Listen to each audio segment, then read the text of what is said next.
எல்லாரும் தைராய்டை பற்றி பேசுகிறீங்க. பேராதைராய்டுன்னு ஒரு முக்கியமான கிளாண்ட் இருக்குது. நம்மளோட பாடியில் இருக்கிற கால்சியம் ப்ளஸ் போன் ஹெல்த்துக்கு பேராதைராய்டு ரொம்ப முக்கியம். சும்மா பட்டாணி சைஸ் தான் இருக்கும். அந்த 4 கிளாண்டு சேர்ந்து தான் நம்ம ஃபுல் பாடியில் இருக்க கால்சியம் மெட்டபாலிசம் அண்ட் போன் ஹெல்த்தை கண்ட்ரோல் பண்ணுது. எப்படின்னு தெரிஞ்சுக்கிறதுக்கு இந்த வீடியோ ஃபுல்லாக பாருங்கள். பேராதைராய்டு ஹார்மோன் நம்ம என்ன பண்ணுது, இப்போ பிளட்டில் கால்சியம் லோ ஆச்சுன்னு வச்சுக்கோங்களேன். கால்சியம் சோர்ஸ் சாப்பிட்ற சாப்பாடில் வரதெல்லாம் போனில் போய் ஸ்டோர் ஆகுது. அந்த போனில் ஸ்டோர் ஆகுது எதுக்குன்னா ஒரு ரிசர்வுக்கு. சப்போஸ் பிளட்ல குறையுதுன்னு வச்சுக்கோங்களேன், கால்சியம் இல்லாமல் பாடி ஃபங்க்ஷன் ரொம்ப கஷ்டம். அது ஒரு முக்கியமான மூலப்பொருள். அது குறையும் போது போன்ல இருந்து அது வெளியே எடுத்து பிளட்ல கொடுக்குது. இது மெயின்டைன் ஆகும். அதே மாதிரி அது வெளியே எடுக்கும்போது போனையும் ரீக்ரோத் பண்றதுக்கு அது ஹெல்ப் பண்ணும். இது கரெக்ட் லெவல்ல இருந்தா. சப்போஸ் இன்கேஸ் சில கண்டிஷன்ல ஜாஸ்தி இருந்துன்னு வச்சுக்கோங்களேன், பேராதைராய்டு ஹார்மோன் சில condition like parathyroid tumour which genetic cause hyper parathyroidism சொல்லுவோம். அதில் பார்த்தீங்கன்னா பேராதைராய்டு ஹார்மோன் ஜாஸ்தியாக இருந்துன்னு வச்சுக்கோங்களேன், கால்சியம் போன்ல இருந்து சுத்தமாக உறிஞ்சி எடுத்து பிளட்ல விட்டுரும். அதனால நிறைய காம்ப்ளிகேஷன்ஸ் வரும். என்ன பிளட்ல ஜாஸ்தி ஆச்சுன்னு வச்சுக்கோங்களேன்,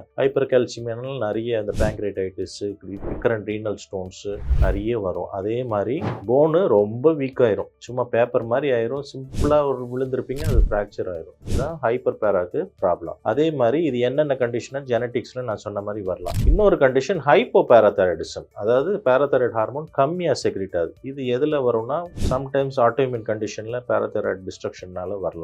இல்ல போஸ்ட் தைராய்டு சர்ஜரி, ஏன்னா பேராதைராய்டு தைராய்டு ஒன்னா இருக்கிறதுனால தான் அது பேரே பேராதைராய்டு வந்தது. அதுல இன்ஜுரி ஆச்சுன்னா கூட இந்த ஹைப்போ பேராதைராய்டிசம் வரலாம். ஹைப்போ பேராதைராய்டிசம் என்ன ஆகுது, பிளட்ல கால்சியமே இருக்காது. அப்ப இன்னும் கால்சியம் இல்லைன்னா மசில்லாம் வேலை செய்யாது. நான் சொன்ன முக்கியமான மூலப்பொருள்னு மசிலுக்கு தான். அப்போ மசில் சரியா வேலை செய்யலைன்னா கிராம்ஸ் வரும் கை காலில், நரம்பும் சரியா வேலை செய்யாது. கால்சியம் ஒரு முக்கியமான அந்த சைனாப்சிஸ் லெவல்ல பண்றதுக்கு கால்சியம் முக்கியம். இதுதான் ஹைப்போ பேராதைராய்டிசம். இதோட சேர்த்து விட்டமின் டியும் நார்மலா இருந்தா ஓவரால் போனோட ஹெல்த் ரொம்ப நல்லா இருக்கும். அதனால இந்த மாதிரி சிம்டம்ஸ் இருந்ததுன்னா டெஃபினட்டா ஒரு டாக்டர் பார்க்கறது ரொம்ப முக்கியம். இந்த மாதிரி மேலும் நிறைய விஷயம் தெரிஞ்சுக்கிறதுக்கு என்னோட சேனலுக்கு சப்ஸ்கிரைப் பண்ணுங்க.